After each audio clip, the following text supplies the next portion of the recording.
Hello, and welcome to another SCOUTCAST brought to you by Fantasy Football Scout. As always, you're joined by me, Andy, FPL Mode, and we are also joined by Seb. How's it going, Seb? It's going all right, thank you, mate. How's it going with you? You recovered? No, I've recovered, kind of. My voice is going in and out at the moment, and teaching 32 kids today was tough, but it's going okay. I think my FPL moves maybe suffered a little bit because I was away this weekend. So for people that don't know, I was on a stag do this weekend to Lisbon, and FPL was the last thing on my mind, but I still had to make my moves Saturday morning. Still drunk, basically. So yeah, it's been interesting, but it seems like we were all a little bit drunk because we're all on Red Arrows. Seb, what's going on? Yeah, mine's like 600 places without a bench boost, so I'll take that as a great. Thank you very much. Good man. So far, there's lots of players left to go. Speaking of being drunk and making bad decisions, Rich, you're on with us again. How's it going, my man? Yeah, good, good. I mean, to be honest, I thought the red arrow would be a lot bigger as well, but Yeah, it's not. I mean, it's still awful on a bench boost. it really is. I mean, where do you sit on this whole? You've got to put the players you were going to bench on the bench boost. Do you care about that, or? Uh, no, not really. I did. I mean, my team. We'll come to it in a bit. I did put the players I thought I'd bench. Yeah. The only one I did, I decided basically. Someone said the other week that Edison does better when you bench him. So I I did. like I that. did bench him, and Edison did do well, but Yeah. it's all relative, isn't it? It is all relative. I love that. That's good. I mean, Yeah. on that, like it's a bit like, in weeks where you've got blanks and you bench players so that they come on. It doesn't actually matter. The only time it matters is like if you want to work out how well your bench boost actually did, like comparatively, you should not just do it on how you lined up your team, but the players you actually would have benched. So like if you've started, a player who had a singler and benched a doubler or something, that probably isn't what you would have done if you hadn't played the bench boost. So the only time it really matters is if you're trying to work out, what the bench boost actually earned you. Yeah. But in terms of Twitter screenshots, whatever, go for it. And even then, you cannot work out how much the bench boost has got you just in 1 week. Because I've been making moves for weeks to try and get a 15-man squad available. Oh yeah, and half that's of a them, fair shout. Yeah, you'd and have a half different of team. them, Yeah, that's a yeah, fair and shout. half of them keep getting injured. Like keep taking hits. And yeah, we'll talk about it now because we're going to go on to our teams. So we're going to look at our teams. We're going to look at our points so far. Obviously, we're halfway through. There's even a game on tonight, which is the Villa-Liverpool game, which as we were literally started streaming, I think Martinez got an own goal. So it's 1-0 to Liverpool at the moment. We are then going to have a little special message from somebody who's going to be talking to us about some content that's happening over the summer. We're going to be looking at some differentials for the last game week of the season. I can't believe we're in game week 38, but we will be very soon. So we're going to be looking at some differentials, and Seb, the data guru, has put together some lovely little things for us so we can have a look at those. Then we're going to be looking at our teams and how they're looking for game week 38. We're going to be looking at the com team, the community team that we have supported so heavily throughout the season and given them nothing but our undivided support. They've been in our DMs an awful lot asking for advice, and we've been more than happy to help them. And I think that's really paying dividends now. So we're going to be looking at the community team. Like when And Black Box did that sort of like master and apprentice type thing. yeah, I feel, we've very much played the sort of the teacher role, right? Yeah, we've we've taught them. we've actually helped them. Whereas Black Yeah. Box, they have apprentices and then just You know, abandon them. when you've got a kid and like they're a little bit too young to compete with you at like, sports and games and stuff. And, because of that, because you're a kind, sympathetic person, you let them win. Like, Yeah. you're not terrible. When they're older, you can teach them by beating them and teach them competitiveness, but you give them a little bit. I think that's what we've done. I mean, I've never taught my kids by beating them, but okay. So we're going to... oh, God. I said Get too Seb much. cancelled on the last show. So anyway, let's go on to our teams. So here's my team. Oh, whoa, that's my bus team. I don't know whether... Oh, let me check for you. No, it's all me. It's not yeah, the all me. stag do photos. Yeah, oh God, that's me. No, Well, I appear to have Johnson in my team, but wait a minute, never mind. Matip's in there. Petrovic in goal, who obviously didn't do a lot. Gabriel, who got me 7 points, but of course I only had one Arsenal defender. I only have one Arsenal player at the moment. Region Region and Zabani, who I played both of them because of bench boost, were 0-0 in like the 85th minute, and then it ended up 2-1, so that didn't go quite so well. Walker, who was actually a bit of jam, was named on the bench, but then came on for Ake, I think it was, and did get me a clean sheet, but obviously that is not Gavardio. Then I had Gordon, Son. These are just all blanks, basically. Foden, who got me 9. So I brought Foden in for Saka. Then I had Garnacho with 2. Palmer, who got 6. And then Isak and Haaland, who both did nothing up top. My bench was Areola, Wilson. I brought Wilson in. So I'll talk about this in a second. I did bring Pedro Porro in, though. So I brought Porro in for Gusto. I took a -8. I did Gusto to Porro, which turned out great.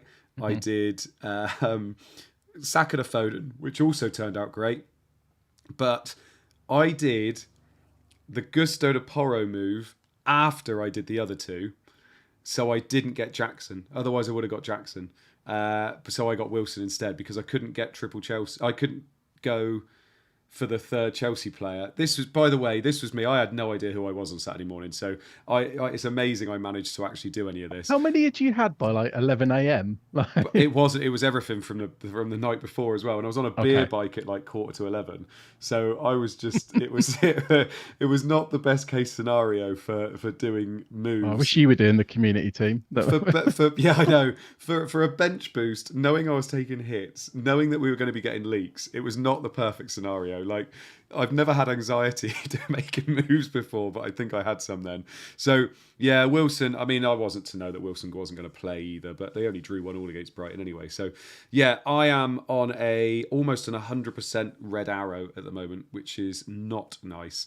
I had 55, so I'm on 47 net. I mean, Gavardio almost did that for most people by himself, so... Yeah, not the best, but given the circumstances, I think I performed admirably. But there you go. It could have been worse. It could have been. Genuinely, you brought a couple of players in who scored. Yeah, that's exactly and there's games to go. So. For players that didn't. So I'm up on the moves. The -8 is fine. It's just the rest of the team. But there you go. Rich, let's talk about yours. Talk to me about some successful things, please.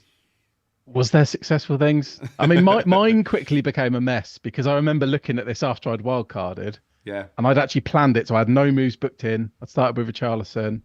And I was actually looking at my future plans thinking, I might have to burn a transfer in 37. Yeah. Obviously, that's not come to fruition. So I'd already got rid of Share last week for White. And then I had one free transfer this week because of that. So I bought in Brennan Johnson. That was for Richarlison, so that was annoying because you're switching Spurs midfielders basically. And then Johnson should have got a lot more than he did. You know, he had a huge chance in the second half. And then I was debating. The big debate was I had to replace Maguire, and the big reason I didn't go for Gordon as my midfielder is because I wanted to get a Newcastle defender, and I literally switched about 5 minutes before the deadline. I went for Kraft instead of Livramento. Yeah. Because I saw there was an Instagram post that was shared of Trippier, Trippier post like match day, and obviously he still didn't start. I just thought Kraft might have a better chance midweek, but who knows? I mean, Share could be back at some point this week, whether it's 37, 38 or not. So I don't know. I mean, I did have a plan to get Guardiola in, but it was very, very niche, and it was only if we knew Edison was benched. Then I was going to do a -8. So that was never really actually going to happen. It's quite uneventful, really, isn't it? So what have I got? 66 points, -4. My bench has got Edison, Kraft, Johnson, and White. What's that? 11, 13. So that's 19 points on the bench. Nice. Yeah. So the bench boost has done all right. The rest of it hasn't. And obviously I've got Bruno Fernandes as well. So he's not going to play midweek. And I mean, I've been thinking, would I have done a -8 to remove Bruno if I'd known he was going to miss the first game? And I still don't know if I would have. Yeah. It would have blocked the Newcastle defender. And there wasn't really any... probably if I'd done it, I'd have gone for Saka. And obviously Saka's only got 2 points. And I'd have done a hit, so I'd have been 2 points down. Yeah. And by what we've heard, it sounds like Bruno won't be available for the second game either, will he? Well, no, it really doesn't sound like it. But it's not the end of the world. There was a lot of hits that weren't going to be profitable this week. Like there was an awful lot. It was hard picking defenders. And I mean, Gordon, I obviously haven't gone for Gordon. I don't know if he does anything midweek. Yeah. But I just knew if I did a hit for Gordon, I'd have wanted to sell or bench in 38. So that's fair enough. Yeah. I think it's also when you look at it, a lot of people. It's like, do they own Gvardiol or not? Because he had obviously did such 21 points this week. Like you don't obviously expect that. And if all of a sudden your points just look so much better if you own him, don't they? I mean, they do, but I mean, I'm not going to moan too much about that. Like, I didn't Yeah. have Stones when he did the similar, but then I was thinking back to remember Trippier earlier in the season when he got like 3 assists in a game, and I just brought him in. Yeah. You know, there was the Gabriel, which should have been a brace, but it was a goal and an assist. So it's just annoying when it happens at the end of the season. Yeah. But it is what it is. I don't think it though. There's been a lot of talk about, should have gone for Edison, but I think on 35 we still weren't confident he'd play every game. Yeah, Obviously now we can be confident he will play every game because the season's basically done. And even when you went for Walker last week, I still thought that was a 50-50. Yeah. So it is what it is. But well done to people that went there. But I mean, that's extreme, isn't it? Yeah, massively. And speaking of Gvardiol owners, let's move on over to Seb. You've got him, but you do still have a red arrow. So, it's not. Maybe it wasn't the difference I'm explaining it was. I mean, it's probably the difference between a much bigger red arrow and a very. I mean, I think it's about 600 places, which is obviously very, very small. I've risen up from what was it, about 70k a couple of weeks ago. So took the -12, dropped down, back in a better position now. But I think there's a couple of things about this team. I'll just go through the team and talk about that. So Petrovic in goal, very similar to everyone else's. Pedro Porro, Burn, Bardiel, Son, Johnson, which was my transfer, Palmer, Foden, Haaland captain, Isak and Nicola Jackson. Then a bench, which I didn't bench boost, of Raya, Saka, Munoz and Gabriel.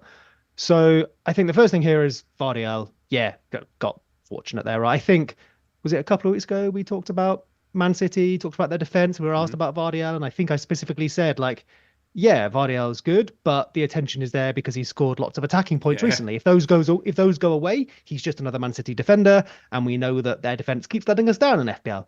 Well, obviously the attacking points have remained, and I've benefited.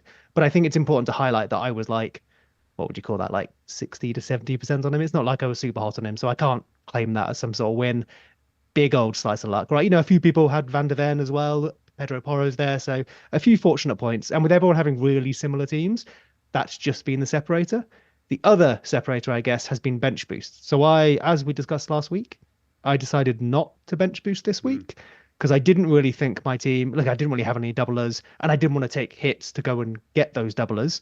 So I have a bench of Raya, Saka, Munoz, and Gabriel. Gabriel and Raya returned clean sheets, so would have been nice to have those points, but I don't mind benching those. Saka did nothing and picked up an injury, so a little bit lucky there, I think. And on the bench boost, speaking of lucky, there's a lot of people like Rich who set up to have a great bench boost this week and ended up bench boosting a bench that isn't that different to mine, which I decided not to bench boost. And I think a lot of people got locked into the idea that because I've set my team up to bench boost, I now have to. I don't know whether that was right or not. Circumstances did change. Injuries have really screwed a few people. I got lucky that injuries screwed people who had planned to bench boost.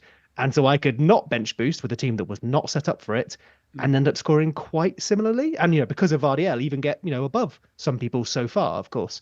I would expect the bench boosters to outscore me because, their bench should have a couple of doublers on. But if I can hang in there until 38, see if I can bench boost in 38 and do something. I don't know. And that's probably what we'll look at in a minute. But yeah, I think similar to a lot of my season, right? Very, very variance laden. And I've massively got away with people who plan to bench boost having that plan ripped away from them by injuries. Nothing I could have done there, right? Yeah, no, big time. And this is exactly what we've seen this season. And more so than we've seen previously is that people are bringing in it's defenders mainly, but just bringing in defenders that just keep getting injured, which is a bit crazy. And I mean, even Rich brought in someone like Richarlison, who was a great shout, and he got injured, and it just seems to keep happening at the moment. Bruno and just all these players that it's destroyed some people, and other people actually it's benefited because they haven't had those players, and so their bench boosters actually look quite nice. But it's just how it happens. There's nothing you can do to really plan for that, is there? Unfortunately, but yeah. Now, very, very exciting. Obviously, we are looking at Gameweek 38. But once Gameweek 38 is finished, fantasy football doesn't stop because we've got the Euros. And we've got a special message from somebody that would like to have a bit of a chat with you. It is a recording, so you can't actually chat back to him, Seb. But we thought we'd put it on for you now. So I'll just let this run now, and then we'll talk about some differentials for Gameweek 38.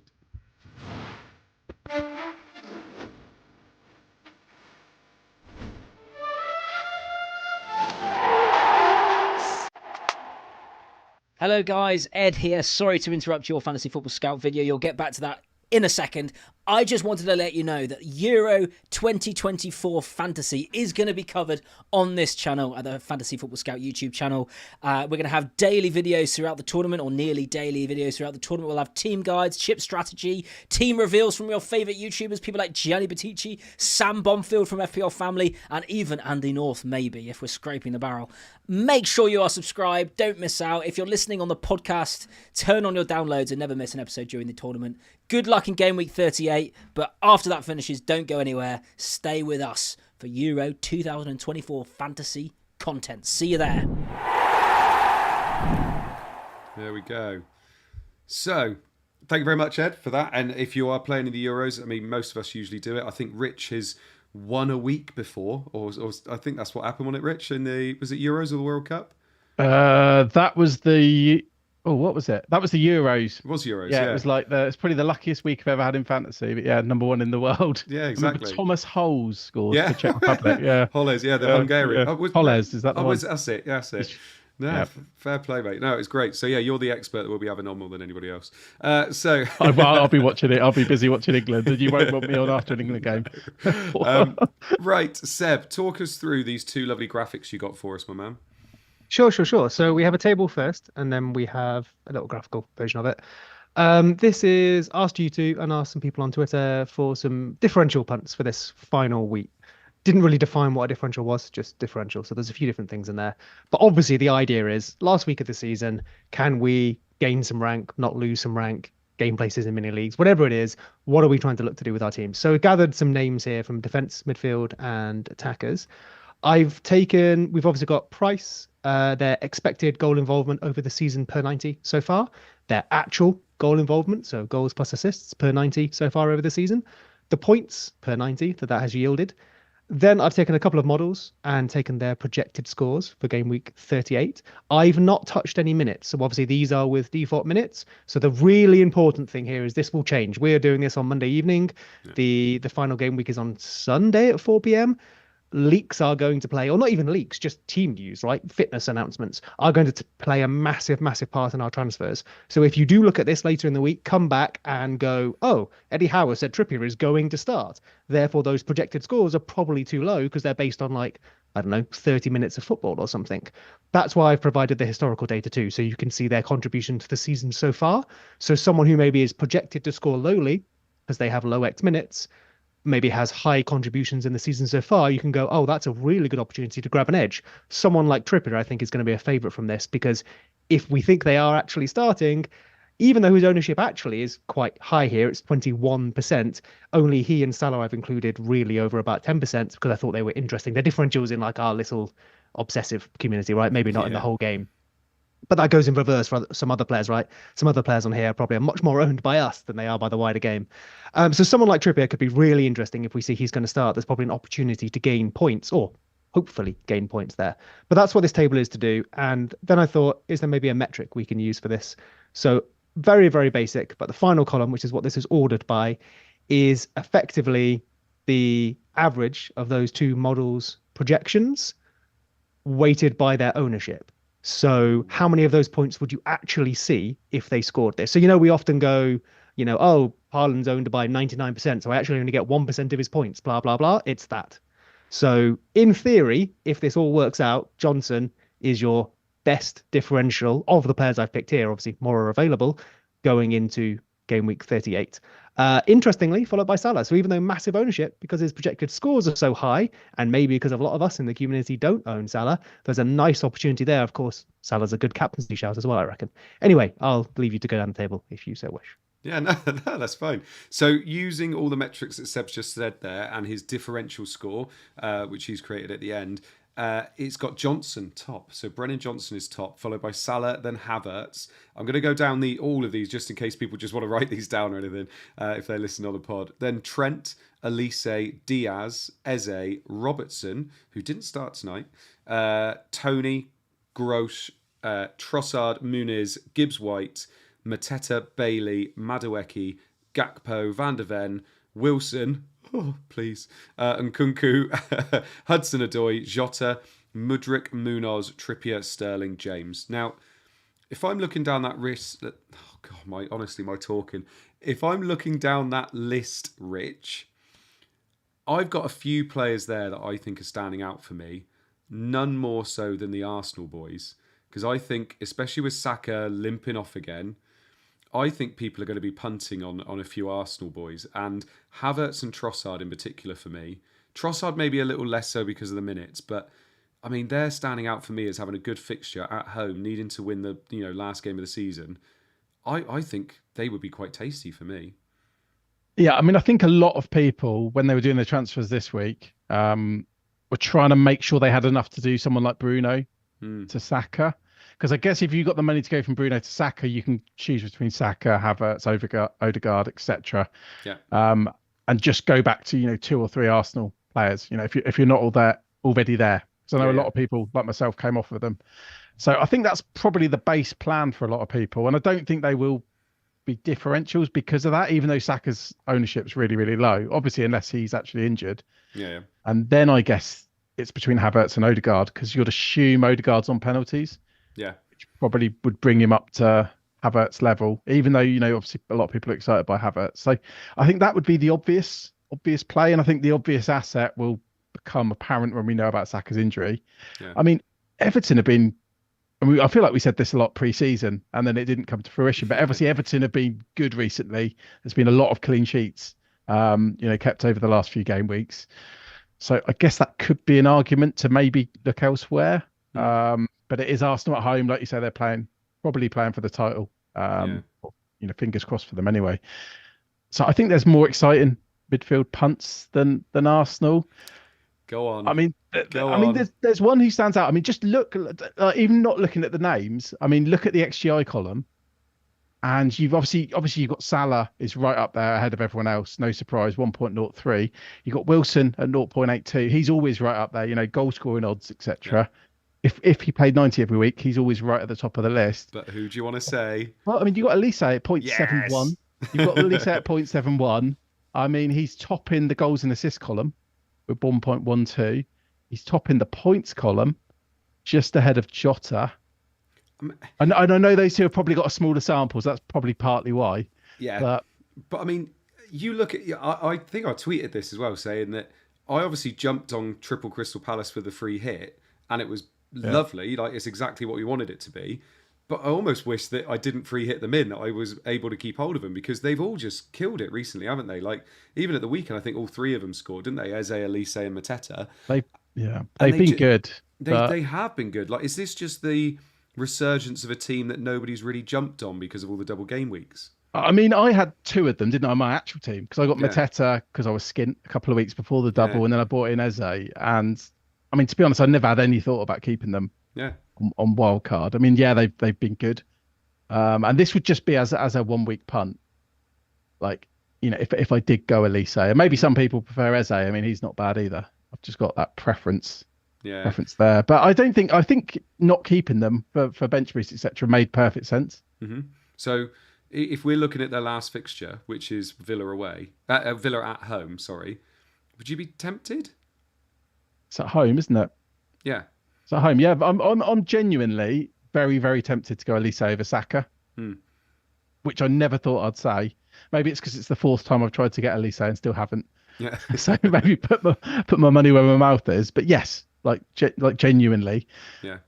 I mean, I don't know if it'd be a huge differential. If Saka's out, I think there are a lot of people looking at Elise. And I mean, obviously, just even if you've got a manager who's doesn't pay much attention, you can just look at the points and you're going to want to bring Elise in. Yeah, no, fair enough. I think it's somewhere that you and Seb have both championed for quite a while, to be fair. So it'd be nice to see him be getting into a few more teams. We still don't know the penalty situation, and it could be his last game for Palace as well. Yeah, that's true. I don't know if that means he plays 90 or gets subbed earlier. I genuinely don't know. Before he takes a step down and goes to United. Seb. I'd hate that. Yeah, Seb. Another team I wanted to talk about, because they got Bournemouth at home in the last game of the season, and at home this team have been pretty incredible in terms of scoring goals, which is Chelsea. They got Madueke, Nkunku, Mudryk, Sterling and James all on this table. James, I love the fact you snuck him in there right at the bottom. But you're looking at him, or not him, but you're looking at them and thinking, there's an awful lot of upside with this Chelsea team. But I think a lot of people are probably going to be on triple Chelsea after this week because they've had all the double game weeks, obviously. Someone like Madueke, I mean, if you're having to go off a midfielder, say, like Saka, he's not a bad shout for the last game week of the season, is he? Yeah, so I think everyone probably had triple Chelsea. There are a few people who had Gusto, who then probably had Gusto, Palmer, Jackson, and did Gusto to a Spurs defender. If they're lucky, they did Van de Ven or Porro. Those people have a route back to a Chelsea player, not necessarily with that same transfer. And I think those people could really benefit from this. If you wanted to slide to the next image over as well, there's just a graphic here that just shows that last column in order. Let me bring it up for myself so I can see it. So I think, and this ties into your question, I think the players that are most interesting to me, other than the obvious, yes, Elise, who I absolutely love here, Johnson, I think actually a lot of us already own him, but if you don't, absolutely amazing pick according to this data anyway. The ones that really have like the most upside for me, though, are the ones right at the bottom.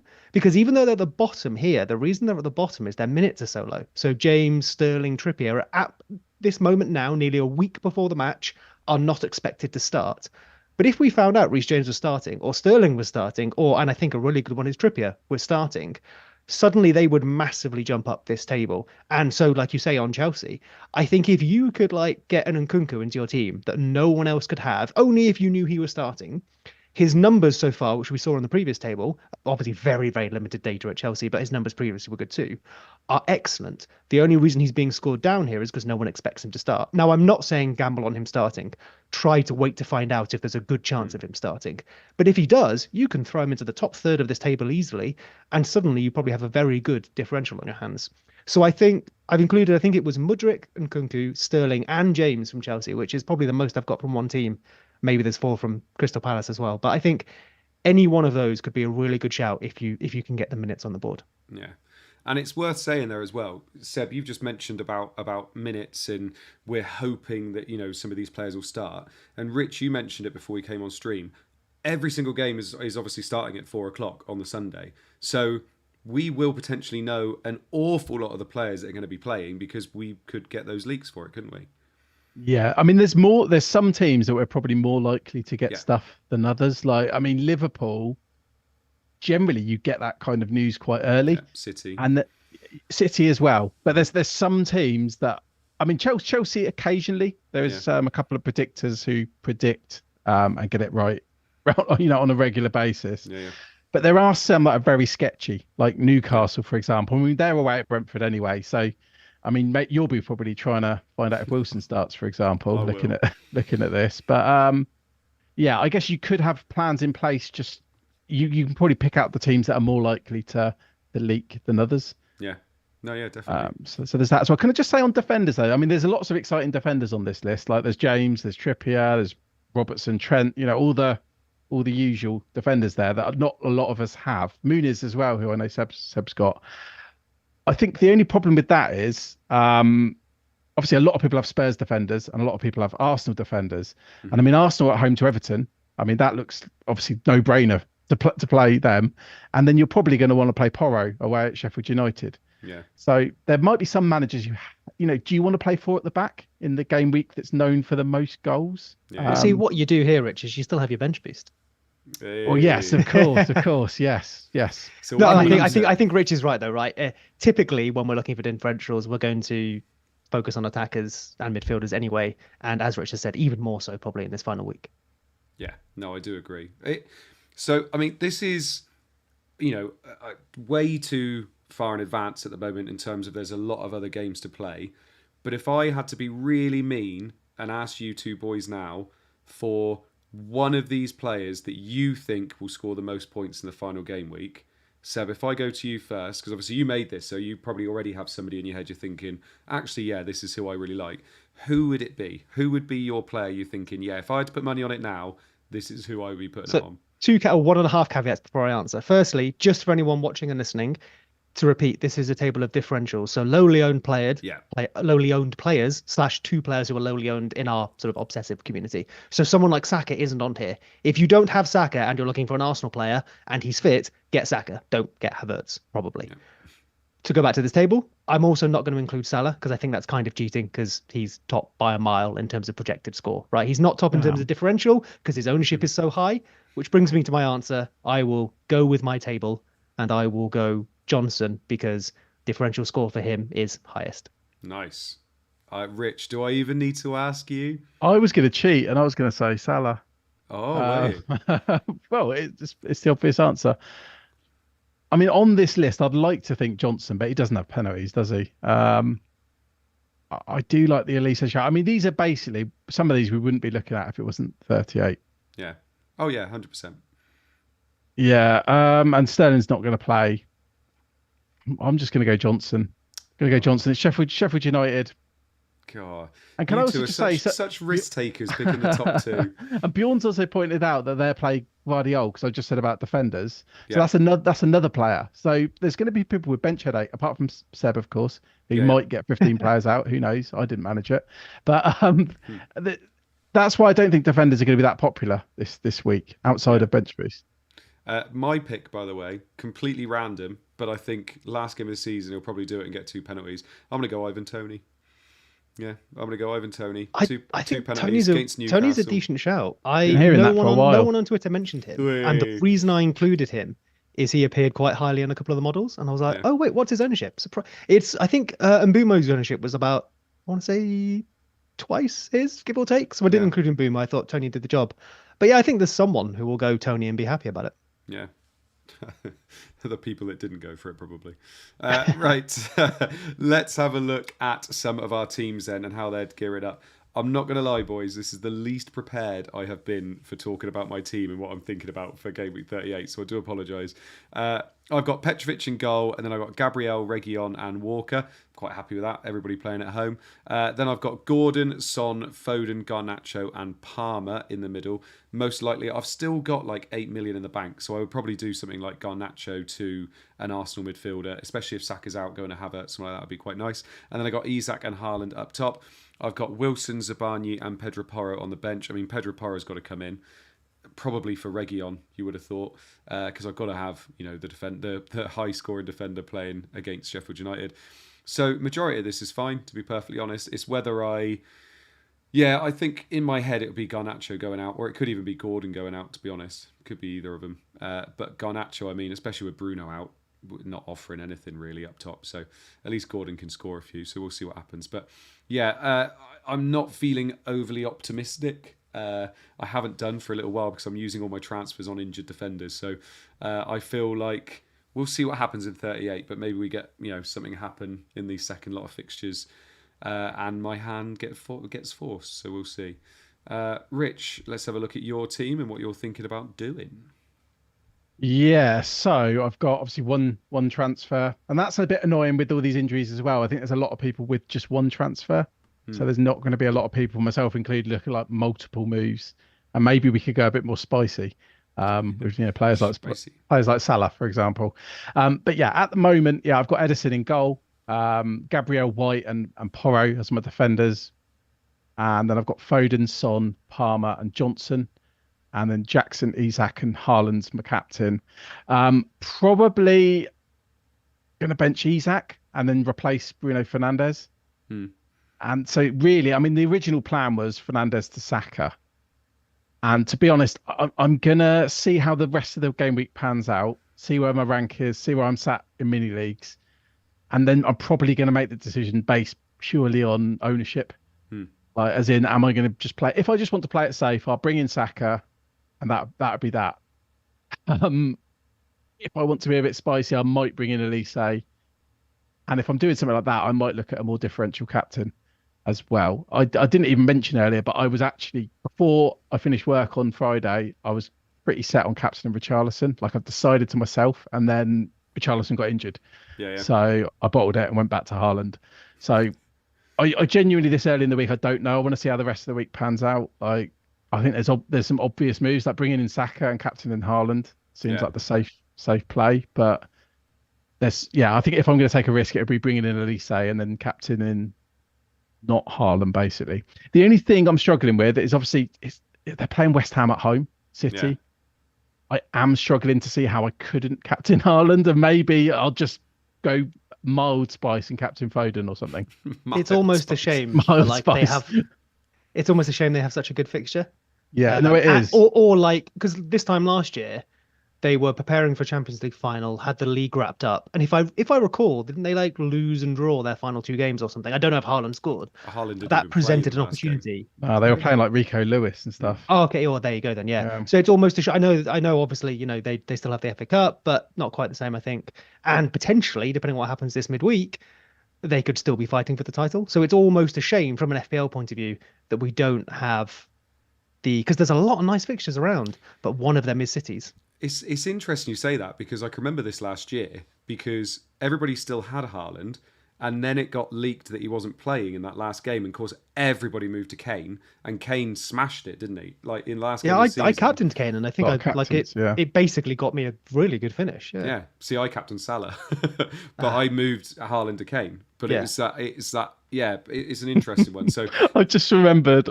So this is a bit relevant. I was on the deadline stream with David Monday, and I convinced him to bring in Rico Lewis, and he missed out on top 10k by about 2 points. Oh, mate. Because they conceded, didn't they? Good work. Yeah. This is PvP. Good work, mate. It was Brentford, I think, wasn't it? 2 points, yeah.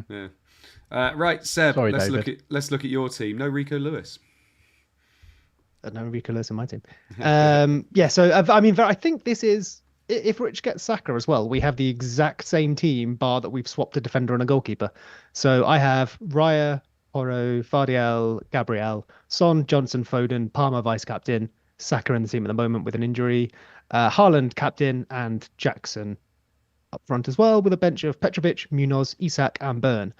I think if you compare this to the bench I had last week without, transfers, I think this is what made me not bench boost last week. I think this bench looks better. Obviously, Arsenal have now kept their clean sheet, so this bench has got some catching up to do. Isak and Byrne could let it down massively, but I have a transfer to make, and I guess it would probably be, looking at this team, it would probably be Byrne, and so I will be that boring person that goes for a differential defender. But I'm tempted to take a hit. I'm tempted to try and, punt a bit here. I've got a bench boost, see if I can't grab a couple of players from that differential table. So maybe I end up with another Palace midfielder. Or ideally, what happens for me is that we get some leaks and I'm in a position to grab a Trippier and Nkunku or something like that. Who was the other one I was looking at that I thought was nice? I can't remember. I'm going to see if I can quickly grab this for you. Apologies. Who was the other player that jumped out to me that I thought was decent? I know some people mentioned Nottingham Forest. Oh, I'm not going to be able to remember. But there was another player. Nottingham Forest. Cody Hakpo. That was it. Cody Hakpo.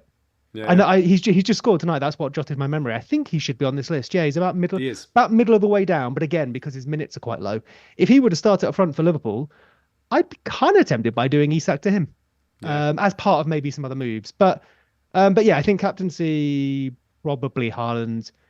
There is an available punt there, I guess, but I don't know. Similar, Rich covered that nicely.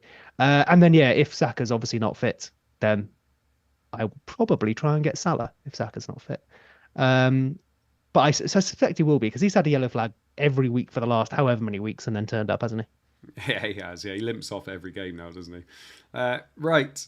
Oh, here we go, boys. I had to do it. I tried to leave it till last, but it's got to happen. We've got to look at the community team. Be happy for them.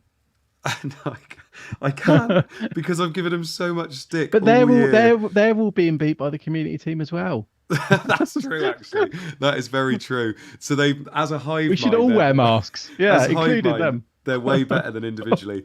They've got 84 points this week. So they've got Petrovic in goal, Gavardiol with 21, Kraft and Pedro Porro. So Porro got 9. They had Bruno, so that was the only thing that didn't really go well for them this week. Son, Foden with 9, Palmer, Haaland, Jackson, Isak. And then on their bench, they've got Onana with 3, Gordon with 2, Van der Ven with 11, and Gabriel with 7. So they're on 84. They're up to 12k. So the community team in their very first year of being in existence might get their top 10k finish. This is my 18th season and I still haven't got 10k. You're not spinning this right, mate. The Scoutcast community team is going to get top 10k. It's not in our Twitter bios next year, I think. No, I can't. I've like separated them from the Scoutcast for all season, and now they've pipped us in the last minute. They are loving life in their group chat. I mean, to be honest, do you think Van der Ven will finish on double digits? Because they got City next, so I don't think he will. True. That's what we're going for, isn't it? But no, fair play to him. They've hit over 200 points in the last 2 game weeks, and they've absolutely smashed it. So you got to say fair play to them. And they've kept it going all year. And I said this last week. It is not easy to keep something like this going for a whole year. And when you're having to do polls and do a hive mind, it is not easy. But they've done incredibly well, and it looks like they're going to smash it. And they could even finish top 10k, which I think is absolutely amazing. So fair play. Well done to all of you that have been doing it. We're going to come back hard next year. So I hope you realise this is the only year this is ever going to happen for you, because we are all going to come back with a vengeance next year. Don't you worry. Plus, they can all fight over the account for that now, can't they? They've got an account that might have a top 10k finish, and just use my password on the other one. I like it. That's a good idea.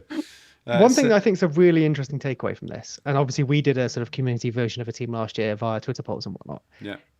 It kind of ties into that conversation of like models and how people use those versus traditional thinking. And I think, the model conversation is big and passionate sometimes, but so often, especially thinking about next year, I hope it's not too early to do that, when some people will be building their teams based on preseason, some people will be building it based on, spreadsheets and stuff.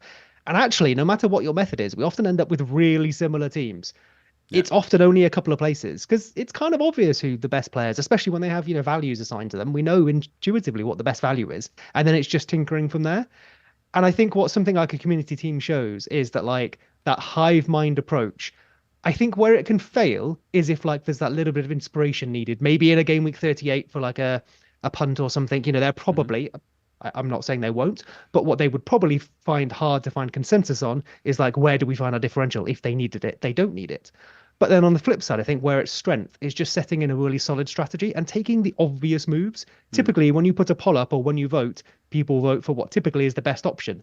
And I'm involved in a sort of community team for some of the model enthusiasts, and that team always beats us. And that's because all we do is take the obvious moves, and then with our own teams, we do the silly stuff. Yeah, and I think this is just a really good example of how FPL, we enjoy playing it in certain ways and, adding a bit of spice, and a lot of joy comes from that. But typically, just taking the straightforward consensus answer is often how you do quite well. And I think they've done that here. And they've grabbed some, some great jam as well with like Van der Ven and stuff. But I think they deserve that, especially after being, behind us for half the season. So they got their luck all at the end. And that's entirely fair. It's one thing that I've always been criticised with is I don't finish strong. So fair play to them because they obviously do. Yes, Rich. Right, let's move on to a little bit of a Q&A now. Why me? I don't know. I've never criticised you. No, not to my face. Right. Oh God. Let's jump in the chat. Any questions in the chat, please, and we will answer them as quickly as we can. This is the last week where you can ask us questions about a game week for the 23-24 season.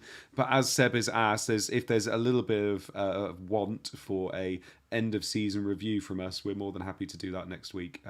But yes, this is the last time you can ask us a question for a game week. So let us know what your questions are. I think is it 2-1, the Liverpool game? Just looking at it, is 2-1 at the moment, yeah. Literally... Oh, Watkins assist, but apart from that, it doesn't seem like a lot of relevant stuff. I don't know who got the assist for the own goal, if either of you two know. I can have a I'm not even watching for you on FPL. So we have 2-1 Liverpool.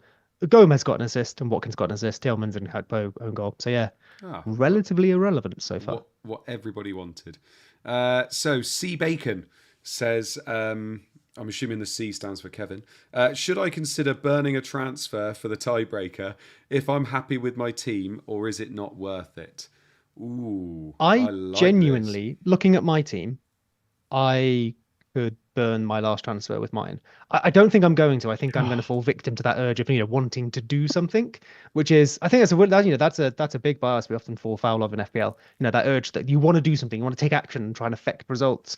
But I think, and like same with like Rich and Andy though, right? Our teams are really similar. Our teams look really good for the final week. Like if this was any random game week, you'd probably think, strong roll here because I can do better later. Okay, yeah. So yes, I think because it's the final week, that temptation of taking a punt is strong. And especially if you're a little bit behind the rank you want to be, yeah, go for it. But if you're sitting at like 2K or something and your team looks fine, don't mess it up. Yeah. Well, Rich, I know obviously Seb's a little bit biased because he wants to make sure he doesn't make as many transfers as you if you finish on the same points. But what are you thinking about that question? What was the question again? C. Bacon Oh, asked, yes. should I consider burning a transfer because of the Oh, yes, tiebreaker of course. if I'm happy with my team? I mean, it's hard to say without seeing the team, isn't it? Yeah, true. Yeah. I think what Seb says about, don't worry about it too much. But I mean, you could even strengthen the bench to be honest, unless it's third bench. Mm. I wouldn't. I'll try and beat my mini league fair and square. Yeah. Beat him fair and square. Paul Fantham, by the way, says he's rolling his transfer, so he's got it for next season. Which you cannot do, so make sure you don't do that. I think I tweeted a couple of years ago as well saying whatever money you have in the bank going into Gameweek 38, you then save for the next season. That's not true either. I got about 20 DMs saying, is this true? It's not true. So next one. S says, what are your rank goals? Seb, what are your rank goals? Where are you hoping to finish this season? Higher than 33k. Yeah, nice. Rich? Or wherever I am now. Higher than Seb. Yes, Nice, I like nice. it. Higher than the com team. No, I'm not. That's ridiculous. No, Realistic. I said a few weeks ago I thought I was going to finish 25k, and I think I was 18k at the time. Yeah. I don't know why. That's where I want to finish. I'd like to try and still finish top 30k, but I don't think I will now. So yeah, if I can finish... I definitely think you can. If you looked how you bounced around the last few weeks, it shows how just a few little points makes a big difference. Yeah. Wilson will score, mate. Wilson gets his start. I'm a volatile manager, mate. I'm up and down all season. Sankalp says, double Arsenal attack or double Arsenal defence for game week 38. What do you think, Seb? So usually the answer is double Arsenal defence. We saw that this week. They're the best defence maybe in the world, and they have some very good FPL options that we can access that defence via. I guess the only reason you'd say attack is in the final week with a decent fixture.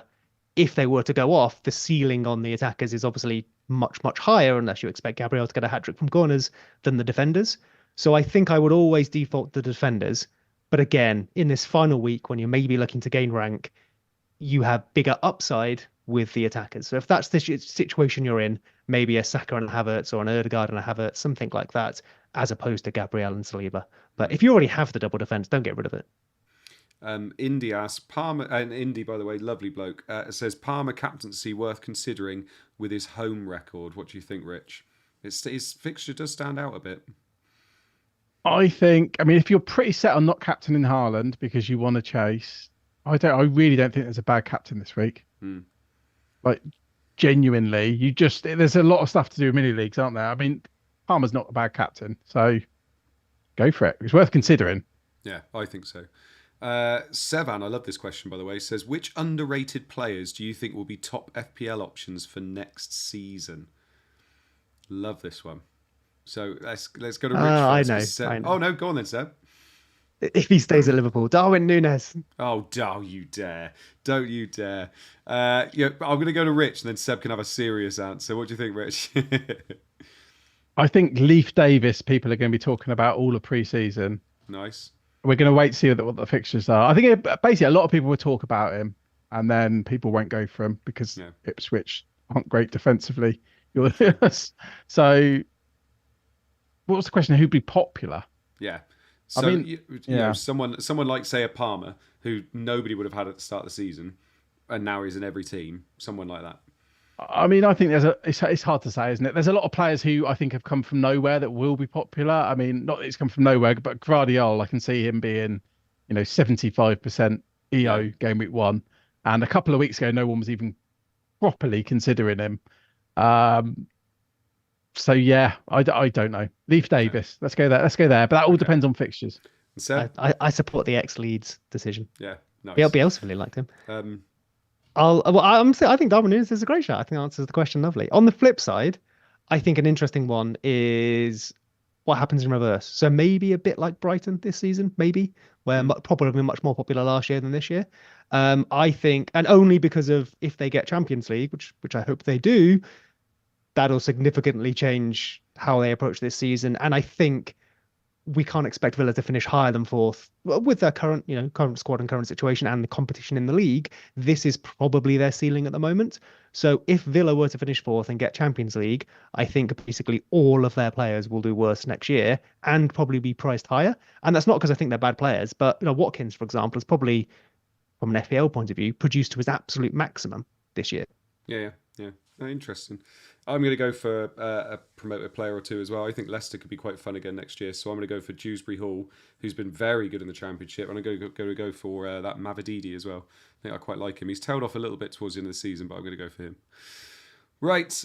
Thank you so much for the questions. And also, a massive, massive thank you to all those people that watch us week in, week out as well. We really do appreciate you. And we know we see similar names in the chat quite often as well. And we appreciate those people that are there for us every single week. Because, we wouldn't be doing this if... I said we wouldn't be doing it if no one was watching. We're sad, so we probably would be. But we appreciate all of you being there every week, genuinely.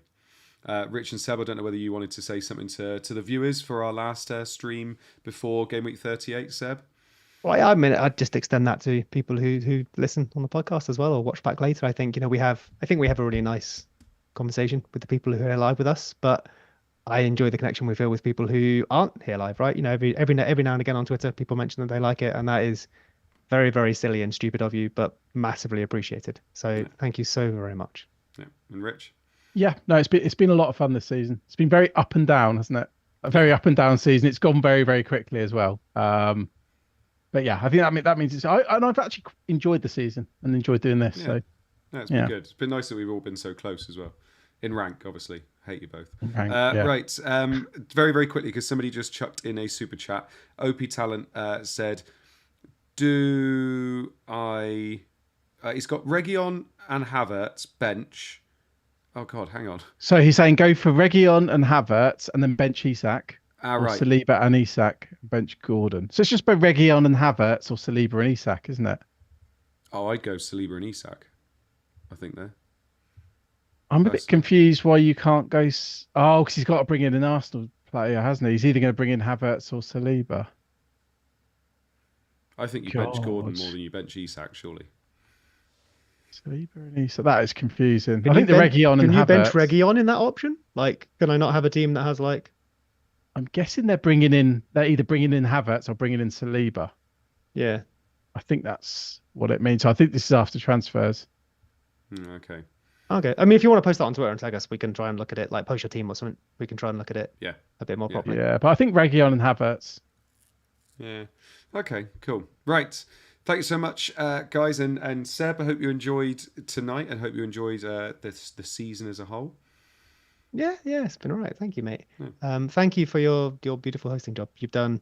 I think this year has been, for the Scoutcast in general, I think it's gone, apart from when it hasn't gone smoothly, I think it's gone pretty smoothly.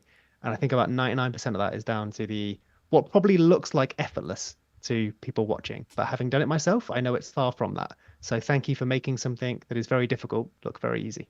Oh, thank you, man. I was genuinely not fishing for anything there, but I appreciate that, so thank you. And Rich, I hope you enjoyed yourself this evening, and I hope you enjoyed the season as well. All good, yeah. I was going to swear then. I'm still annoyed I didn't go for Saliba game week 1. I went, let's move on. It just got me looking back. I just remembered that game week 1. Yeah. Oh, yeah, let's move on now in game week 37. Yeah. Right, lovely stuff. Thank you for everybody that's been watching this evening, and thank you everybody that watches or listens on the pod or watches back after.